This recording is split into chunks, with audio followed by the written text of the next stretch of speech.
Top of the morning, David Pereira. Very happy to have you on the Product Tea with Leah, where we talk and spill the tea on everything that's bullshit, product management, and a little bit of business.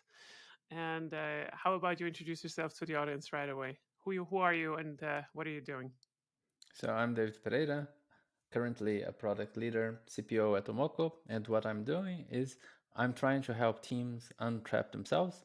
Generally, I share a lot of the traps I have fallen into, hoping that people will not do the same shit as I did. So that's what I do. So I usually also introduce people back to themselves, and I think I got to know you because your content is very special, right? It is a little bit like mine in some ways, but I think you use the word shit more. So, and I think this is also the theme, right? I think we're both very allergic to things that are not actionable on one hand, and just like taking frameworks and just using them without understanding any of it. I think you're one of the very few that I really appreciate and also still am subscribed to when it comes to the operative stuff. Creating products. It doesn't matter whether you're a product leader that is senior somewhere or not, but at some point, I mean, we know how to create products, and I think um, this is what I really appreciate about you. You have some they're sometimes funny. I know that you are annoying a lot of people because they read it and then it's just like, like, oh, is he talking about me? Whatever.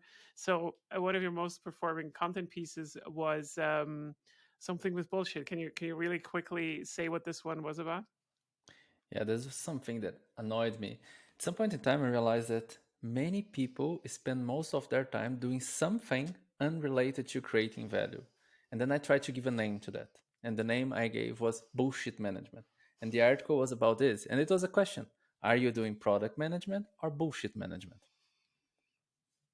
And that post went viral relatively quick. I think. Yeah.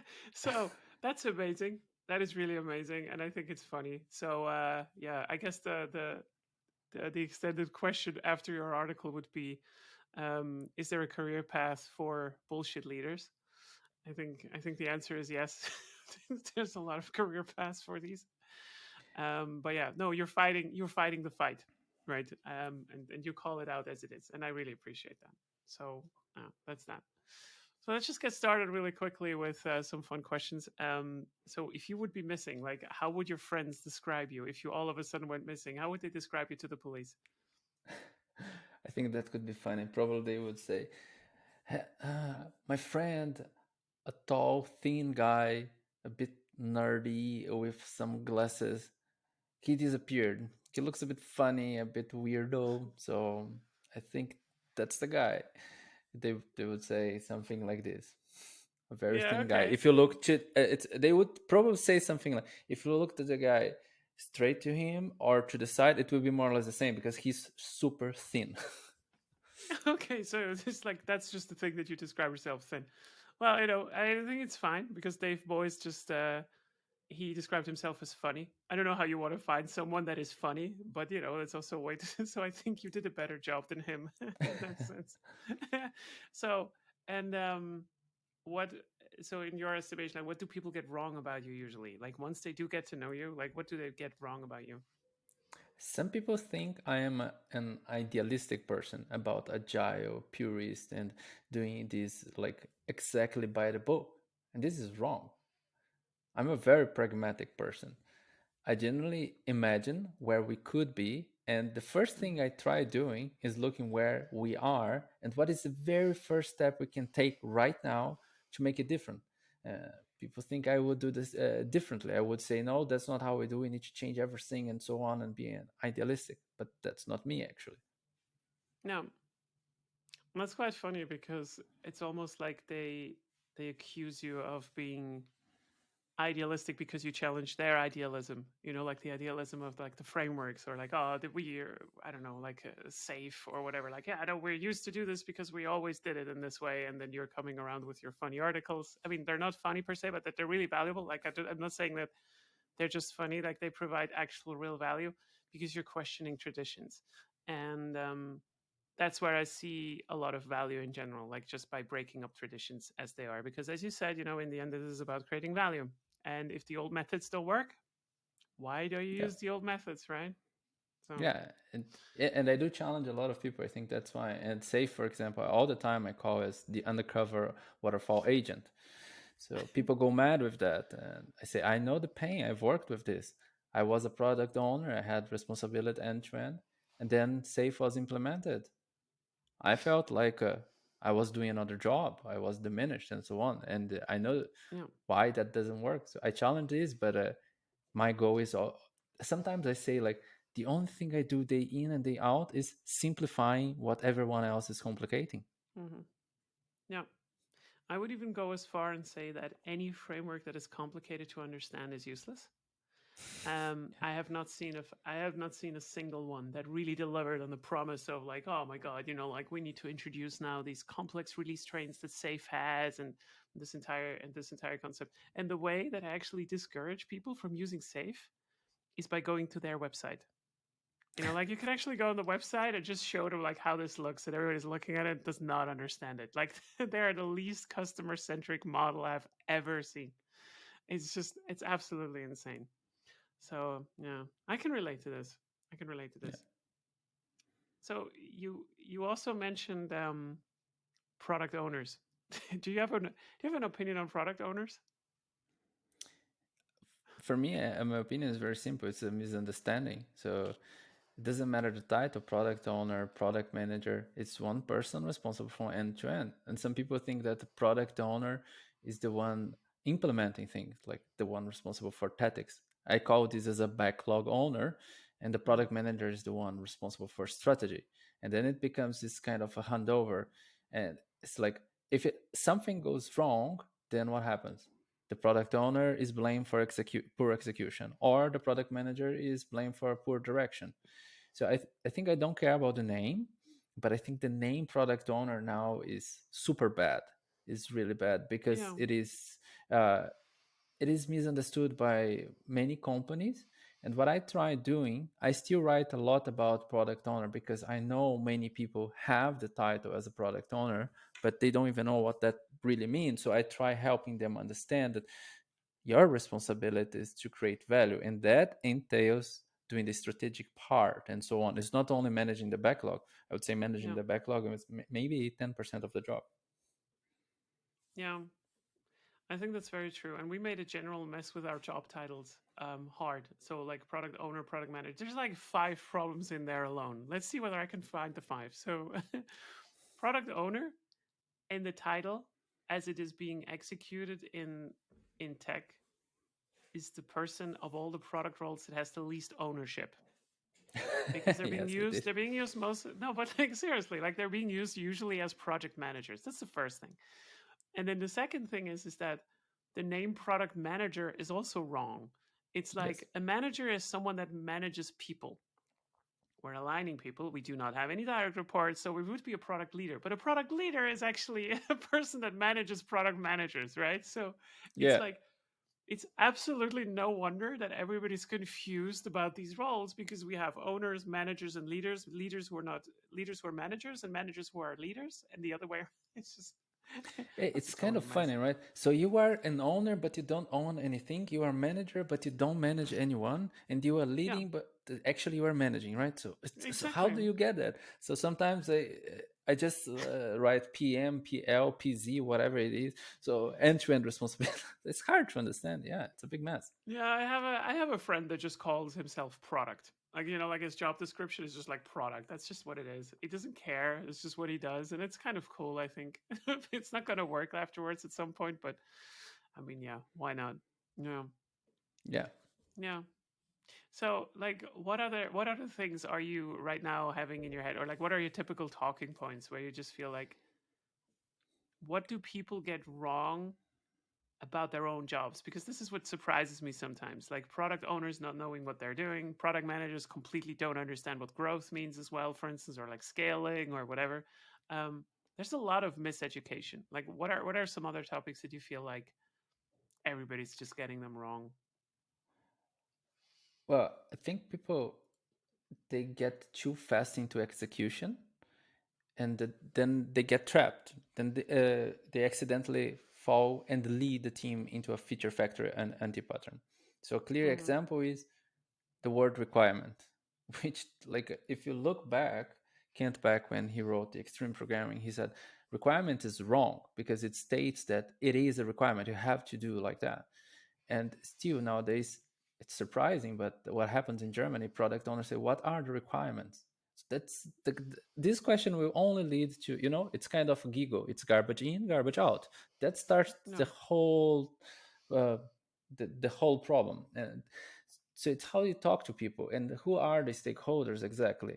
The stakeholder is a word that I hate because everything or everyone who has any relation whatsoever with the product is a stakeholder.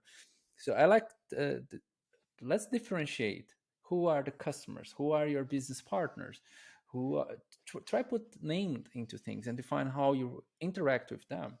And what I see is like people search for the perfect framework when it Mm-hmm. comes to what is it, this strategic framework, what I should use, how do I make decisions, let's find a framework, let's find a framework for product vision, let's find a framework for this, and so on.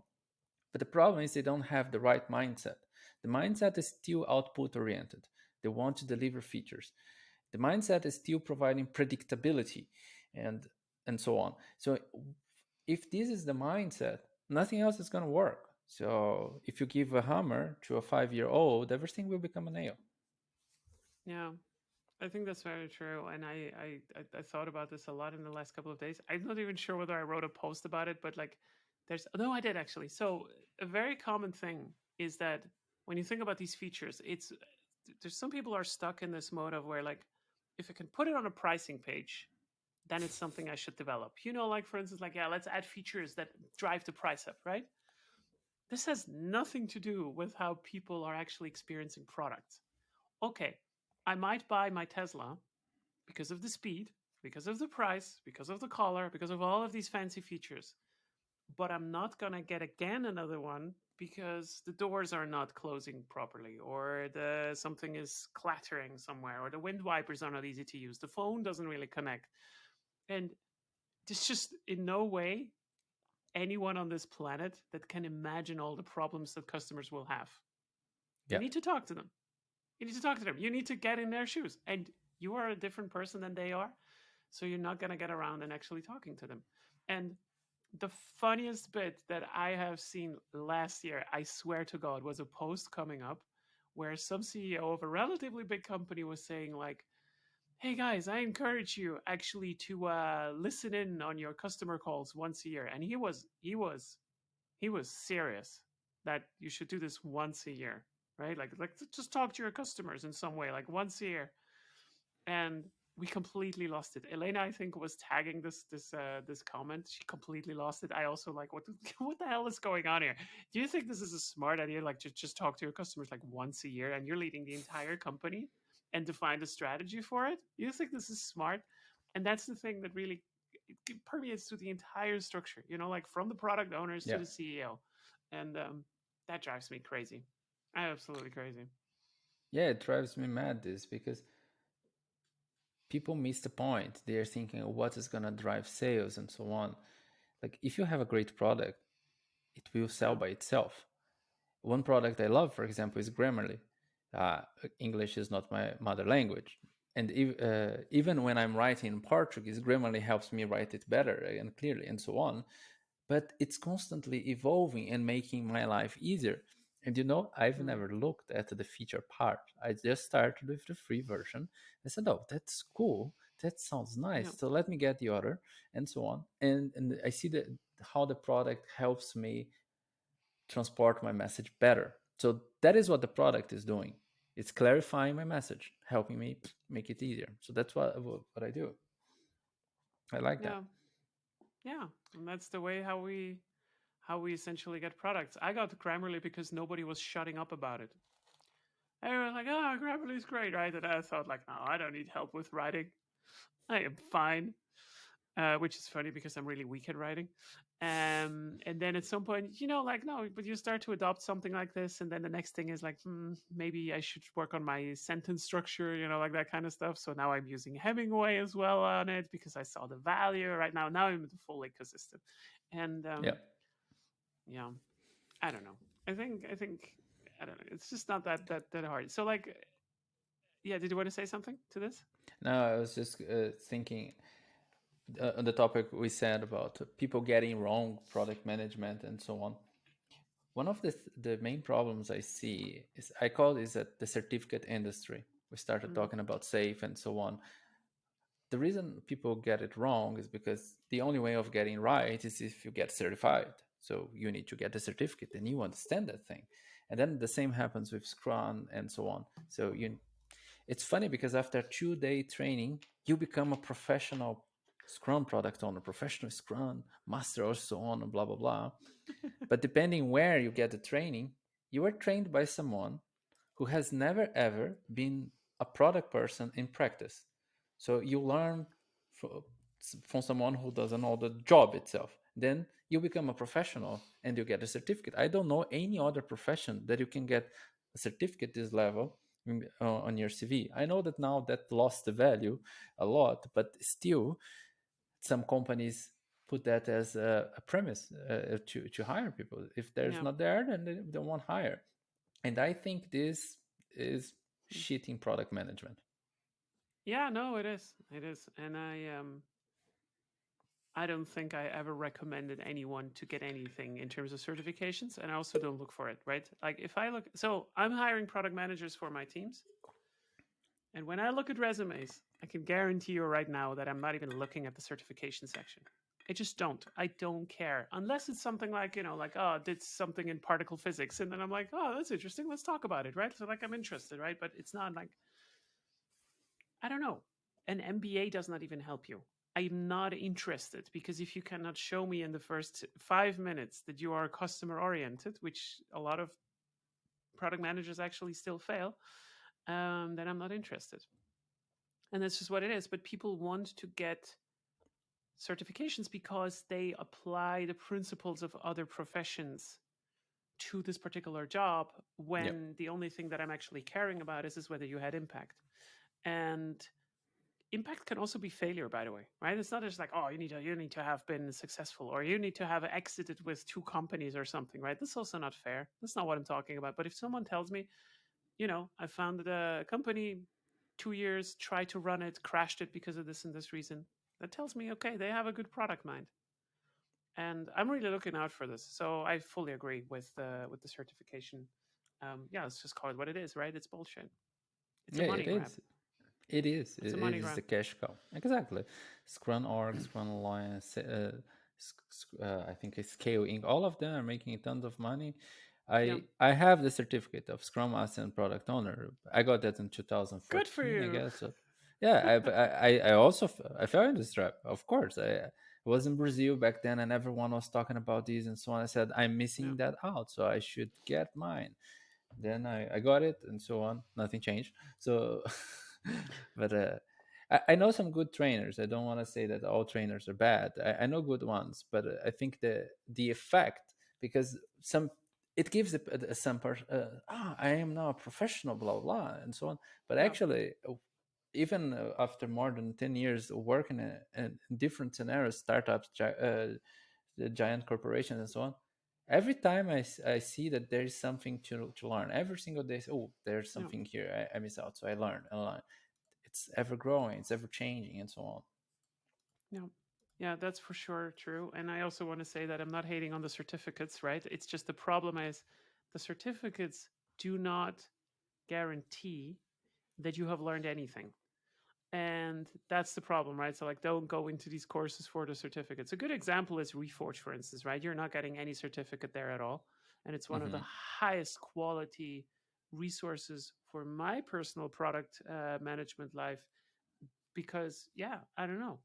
The content is really good. They don't have to sell this over their certificates.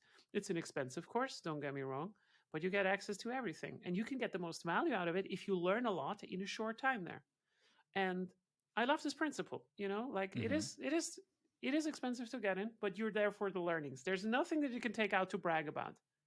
Absolutely Yeah. nothing except that, oh yeah, I am a Reforge member or whatever. I don't know. But yeah, I think my experience was also, it was even worse than this, right? So, because most of these courses are done by universities, and I'm Hmm. doing air quotes now, because they're not even accredited universities. But even for the accredited universities, I can tell you about 9 years ago or something, I did a specialization course on human inter. No, wait, what was it? Was it human interaction design? Something like this. And I have already worked for over 15 years in the field. And I didn't go there for, like the certification or whatever, but I also figured at some point, yeah, maybe I do need a certification because my CV kind of looks a little bit empty. Like if you get into this trap and you think like, yeah, maybe I have to do it. So I went there.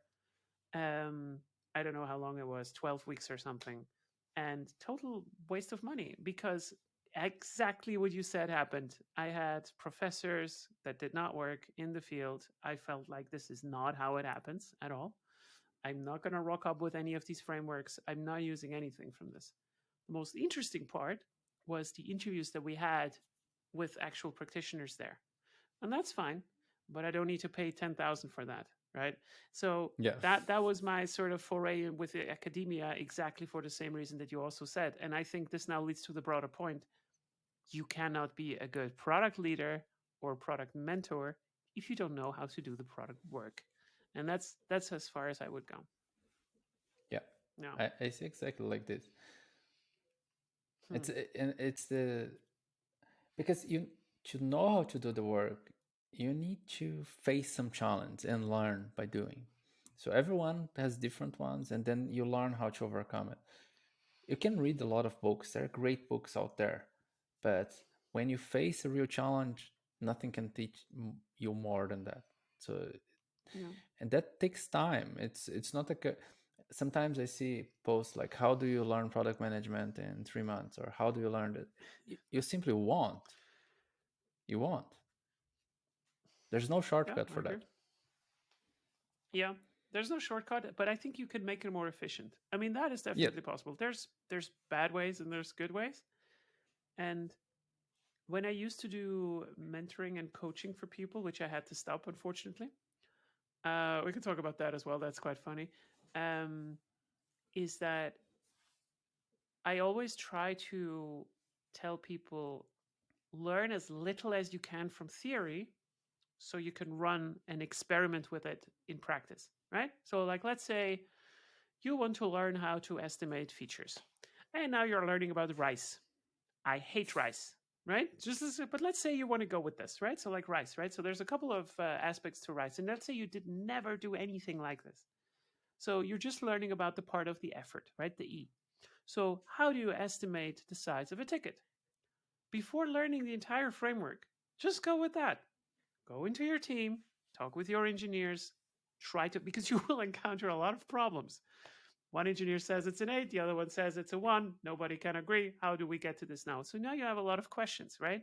And then you have a much better concept about the overall framework when you get back and you learn about the rest of the letters and what the rest means. So I just think that people don't need to overcomplicate things before they can actually start learning about them, because the learning happens with you failing, right? So like, oh, I don't know what to do now. What should I do? Well, you ask David or you ask Leah if you meet her next time, and then she tells you what she would do in this in this regard, because it's not a question about right or wrong. It's just about like, okay, so what can I do at the moment that makes somewhat sense?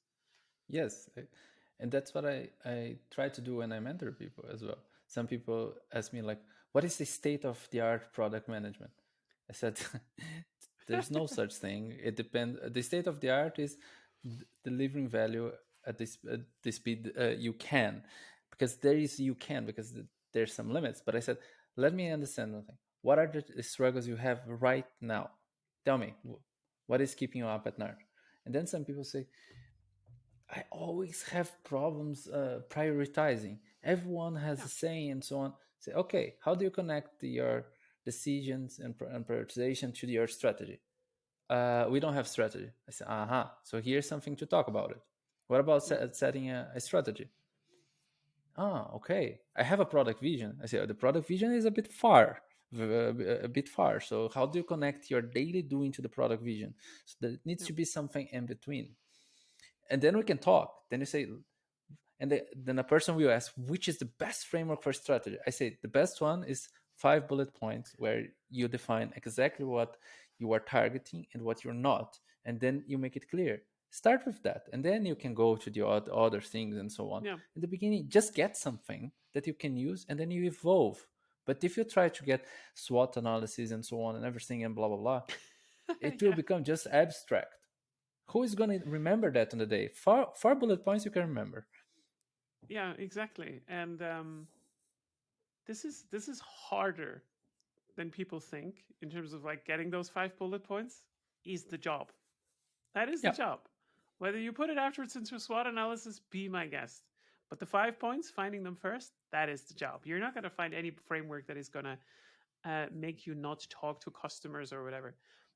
So I published a strategy course a couple of months ago. I don't remember exactly when, but like, so I published a strategy course, and the strategy course is about 7 little videos on how to get to a one pager, just a one pager of a strategy, right? So, like, here's how you create a one pager. Every strategy that I know is created in the same principle: company strategy, product strategy, sales strategy, whatever you want to do, right? It's always like, what is the opportunity? What do we believe in? Where do we want to go? What do we think? I don't know, what are our differentiators and that kind of stuff. It's Hmm. always the same. And the only differentiation is if you do it for a big company where I worked there. So, like, for instance, when I was working for Microsoft, we had to do just much bigger documents afterwards. But the first page is your entrance. And the same goes for business cases. And then, they start to understand, oh, wait, that's also how we can create a business case. Yeah. That is even how you create an experimentation page for your Yeah. experiments. Hypothesis. What are you going to do? And what's the deal with it? The structure is exactly the same. Just the form is a little bit different. Sometimes it's a Notion page, sometimes it's an investor slide deck. But that's what people just sometimes misunderstand. And they hope there is this, how do I learn Portuguese, for instance, in 10 days? You don't. You need to speak Portuguese, you know? Yeah. Like it is. Exactly. Yeah, and as you said, to get to the 5 bullet points, you need to do the job, which is talking to a lot of people. You need to do many things. So it doesn't matter the framework, it's getting the job done. It's all about people and collaboration in the end. So you need to talk to people, understand, and so on, to customers, and then from there you can do, because people try to create strategy behind a computer screen without talking to anyone. They think that they will just feel, okay, so here are the quadrants I need to fill, and that's it, then I have a strategy. No, a strategy you only have if you have alignment. Without alignment you don't have strategy. This is the funniest thing. Just like, just fill out the quadrants and you have your strategy. If life was working this way, we would have much better products in our life. I can Oh yeah. guarantee you. This is like, let's just look at this, right? So, like, I don't know whether you have these as well. So, like, I'm pointing a bottle here now into the camera. So the funny thing is that, these caps, right? So, like, this is the plastic caps of the bottles. They used to be pretty big, and now Hmm.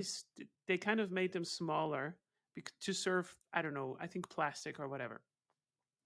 Nobody in this world did any research on this, because sometimes now the grip is so small that I am too weak to open the bottle. I cannot drink anymore from these bottles sometimes because my hands hurt, right? I'm not that strong. It's just, and I guarantee you there's a lot of people who also have the same problem. So the original solution was working. So someone had the brilliant idea, yeah, let's reduce the plastic, right? Instead of just like, okay, I mean, people still need to get to the content of the bottles, right? I sometimes have to ask someone to actually help me. And this is the thing: bad products are everywhere. And even if you let's say you teach someone, like, okay, my favorite example is just like the next elevator that you're going to enter, which is the classical example of UX design. The next elevator that you enter, I want to hear from you 3 things that you would make better in my next call with me, to tell me just how to make this a better product. And I can tell you, David, every time they come back with like a huge list, it's like 10 or 15 things. And I'm like, that's product work. You just interviewed yourself what you hate about this elevator, and that's what you have to do with others, right? And then you have to Yeah. sort of quantify it, but you need to do this. I'm like, oh yeah, okay, yeah, okay. So that works. It- Elevators, I'm telling you, they're the best analogy. this is amazing. And another thing I like is about problem. So you mentioned about the cap. It got so small, and actually, Mm. it solved the wrong problem.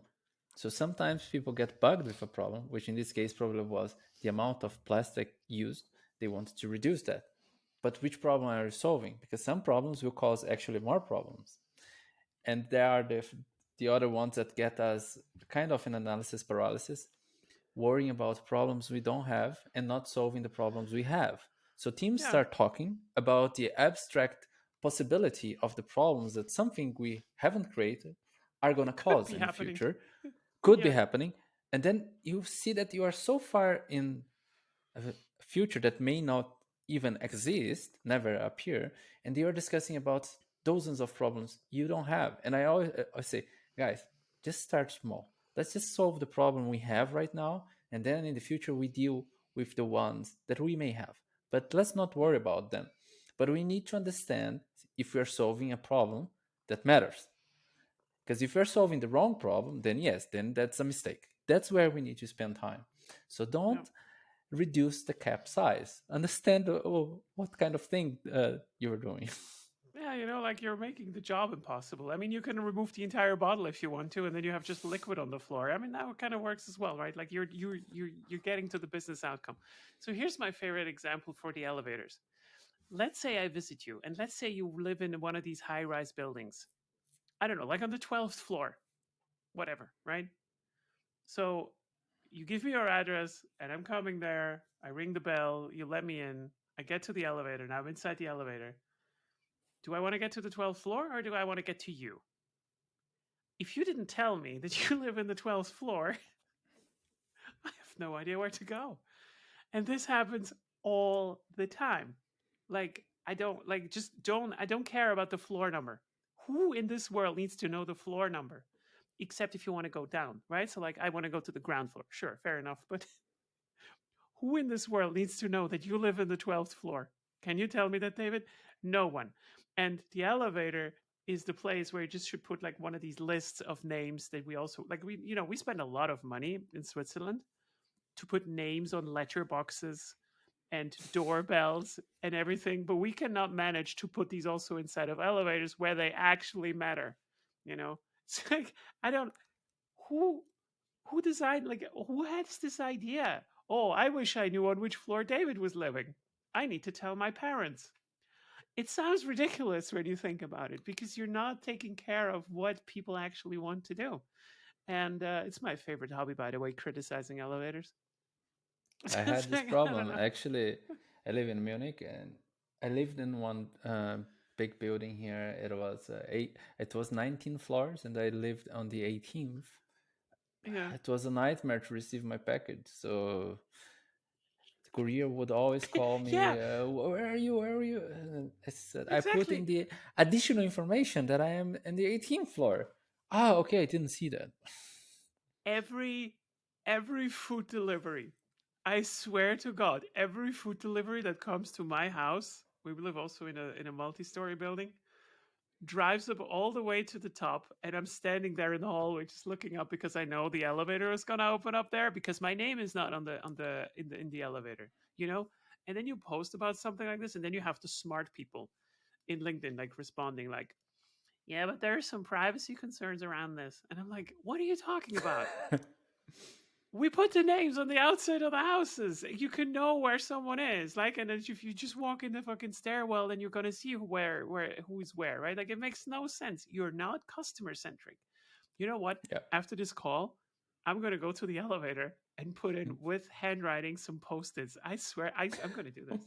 I'm actually gonna do this. just doing. This is this is But annoying me. talking about elevator, you know another problem. Now I'm traveling quite a lot for business, Yeah. and I kind of forgot how hotels worked for a while. And now you go to the hotel, and then you get a card, and then you need to put the card there and select the number. But sometimes I arrive there with a cough in my hand, and then I need to do some things there until I can hold the card and then press the number, and then I spill cough on me. So that's not fun. That's Yeah. not fun. Okay, I'm a bit stupid, but I think it could be a bit easier. If I have the card, the elevator should be is smart enough to know where I'm going. I have already the card. Yeah. It's smart to unlock, but it's not smart to tell where I should go. No, we're not technically advanced enough yet, David, to have elevators to know in which floor that they should go. We cannot even manage No. to put the names there of the people that live there. So why would you know? Why would you know that? You know what? Um, so when we talk about customer centric businesses, I always like to bring examples, and it used to be something in hospital care that I always brought up, but now it's something new. So at the beginning of, oh no, when was it? At the end of last year, I was in Paris on an offsite in a very interesting hotel, and they're super customer centric, right? So like everything was really nice, like everything is just a really good feeling to me. Like they take care of you. You didn't have to wait for long. Not everything was perfect, but like as nothing is perfect in any hotel, but overall, this was a really well, smooth running operation. So we were having dinner at one night, and the guy, the maître d' or whatever, like someone is just coming and is giving us feedback forms. Like he asks us, like, "Hey guys, can you please fill this out?" Like while we were at the food, right? Not when we were checking out, but like while we were having food, he was like, "Hey, can you please fill this out? It's very important to us that we're gonna get your feedback." So I'm talking to him, and I'm like, "Hey, tell me a little bit more." So like, it's a bit unusual, and like just in general, like how does this entire thing run? And he tells me that this is an actual hotel chain. They own like 50 of these hotels, and the entire staff is exchanged after 3 years, and they go almost like a family, if you want to call this, to another venue, and then this also is getting replaced and is getting replaced, and they are specifically measured on the customer happiness. And the principle is that after 3 years you don't see the mistakes anymore, in the hotel. So it's much easier for you to change things if you come into a new place and use your experience from the last one than just like continuously operating your own stuff. And I said, that is absolutely amazing, right? But maybe the employees, do they actually mind because they have to move around? It says, no, for us, this is kind of okay. And that's what we're doing. It's pretty cool to Hmm. work in a hotel like this. They really appreciate it and they love it. So customer centricity it's not just this nebulous concept. It's like if you're being measured on the customer happiness of the people that are using your stuff, you're gonna take care of it. And I love this. I really, really love this. That's a That's this was a cool. great That's cool. experience. Yeah, that was pretty great. Um, so just really quickly in terms of maybe to so this is also the kind of content that you're writing about, right? So like customer centricity, or like being outcome driven, understanding it, not overcomplicating things, bringing it down to earth, right? Um, and you have a lot of followers, right? So on LinkedIn, you have a big reach. You're over, I think at this point, 35,000 or something, right? Or is it more? No, in LinkedIn is around 30, I think. Medium, I have more. Medium is like 64. Yeah, that's pretty crazy, right? That's a pretty good reach, and this took a lot of time. So, are you by any chance managing your reach as well, like a product? Like, is there some lesson in there for people or product managers that want to write about this? The reason why I'm asking this is that I recently did a survey on LinkedIn, and I received 160 responses. And the biggest issue that people are having is very clearly that they want to write about product management, but they're afraid because they Yeah, think they don't know enough about it. that's a funny thing. So in the beginning, I was just writing. I was just putting my Mm-hmm. ideas out there. I didn't do any kind of research, so I would say that was anything but professional. I just my first thing was, so what happened was I saw an opportunity because my friends used to tell me, uh, I was in Brazil still. What you share is quite interesting. Why don't you write something about it? That was 2017. It's very valuable to me. It could be valuable to the others. So I wrote my first post 2017, and then it was a hassle for me to write that. Took a while. Took around, I don't know, 4 or 5 hours to get it done. And I said, I will never ever write again. And then I dropped. Then I that's funny because then I continue talking to more people and so on. I moved to Germany, and then I worked in two different companies back then. It was already 2020, and I was mentoring the other product managers and so on, and they were saying to me the same things I listened in Brazil in 2017. said, you know what, I'm gonna put my thoughts out there again. So I started with my Medium. Back then I had 50 followers, and then I started just writing. What I did was, what do I share with the others that they like? I asked them these questions, the product managers I worked with. And then they told me, I like when you share a real story and what would you do differently? What you learn from that story. This is helpful because then I can act. So I started writing about it. And then I shared the articles with this group. And I said, this is what I wrote. What do you think about it? Wow, that's good. But Kier, it's a bit complex to understand what you wanted to say here. And then I started tuning and tuning. So it's kind of making the ML most lovable product. So I started with small, was on media and so on. And then the articles start getting, let's say, some better shape. And the lesson was, just start small and put something out there, but find a niche. And the niche for me was people working with me. And then I went to my network on LinkedIn and started posting.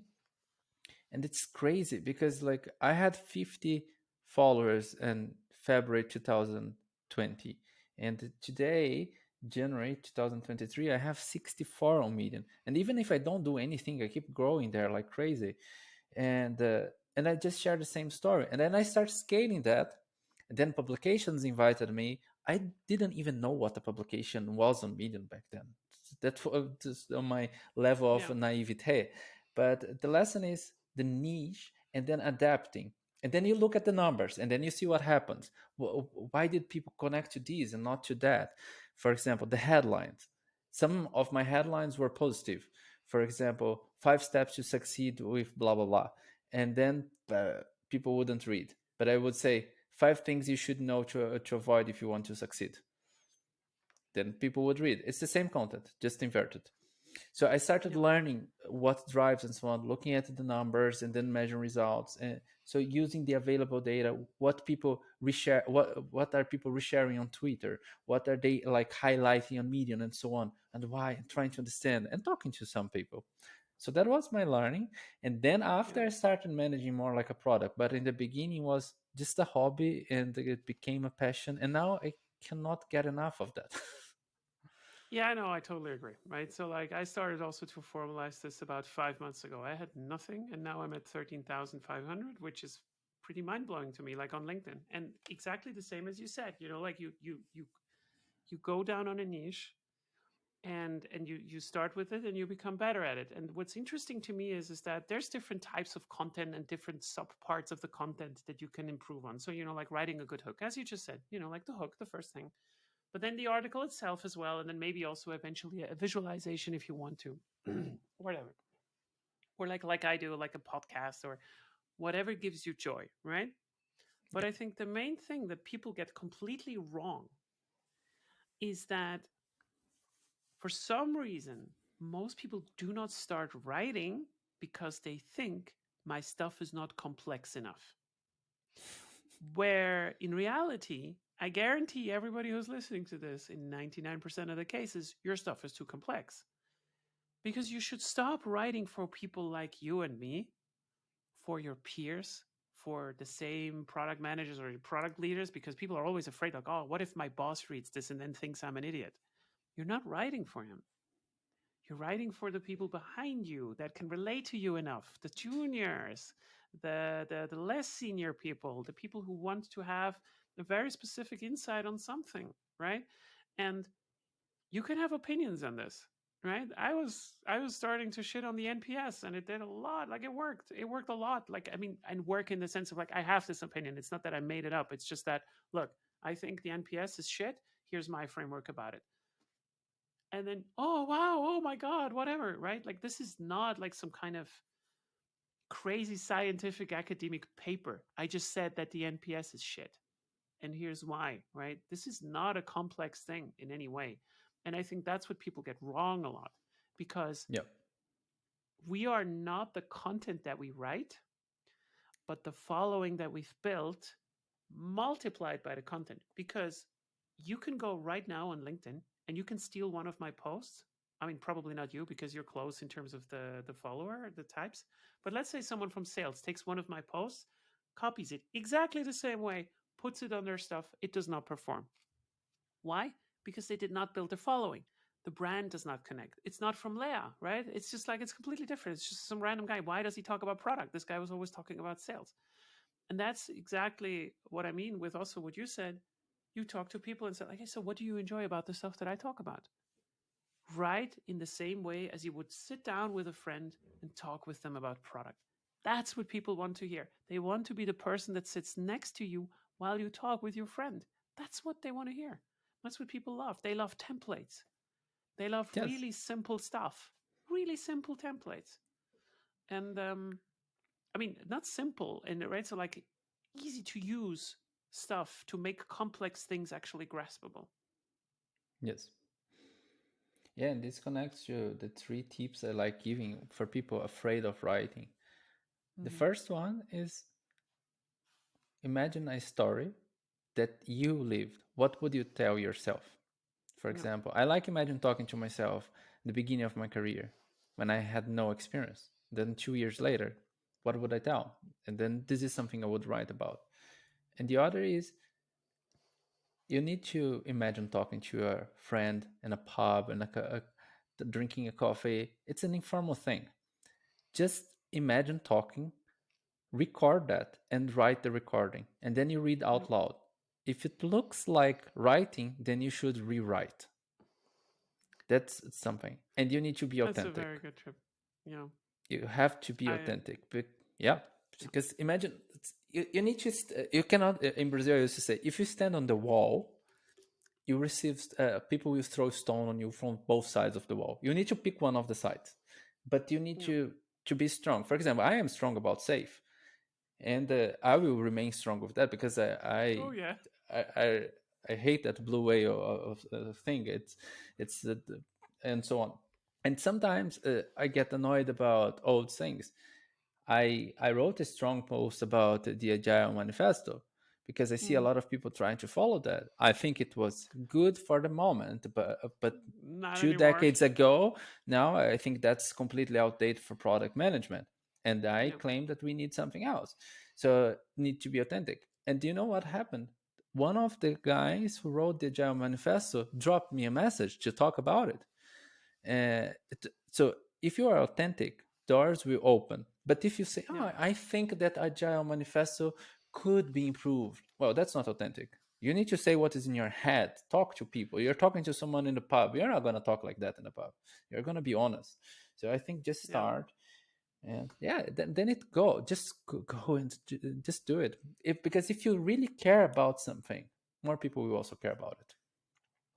I 100% subscribe to this, and I also want to say, like, be authentic exactly in the way that you described it. This was one of the best descriptions that I've heard of being authentic, right? Like you would be talking to a friend in a pub. Just speak your mind, have an opinion. It's fine. So yeah, we're already at the end. I completely missed watching the time because we're running out of time now. So thank you so much, David. This was a lot of fun. How do people get in touch with you? How would you like to stay in contact with people? Should they contact you over LinkedIn if they have something? Can they read your Substack? How should they engage with you? Yeah, disconnect with me on LinkedIn and also subscribe to my Substack. It's Untrapping Product Teams. Yeah, nice, very nice, and thank you again for doing this and spending the time with me. I hope you also had fun, and see you next time.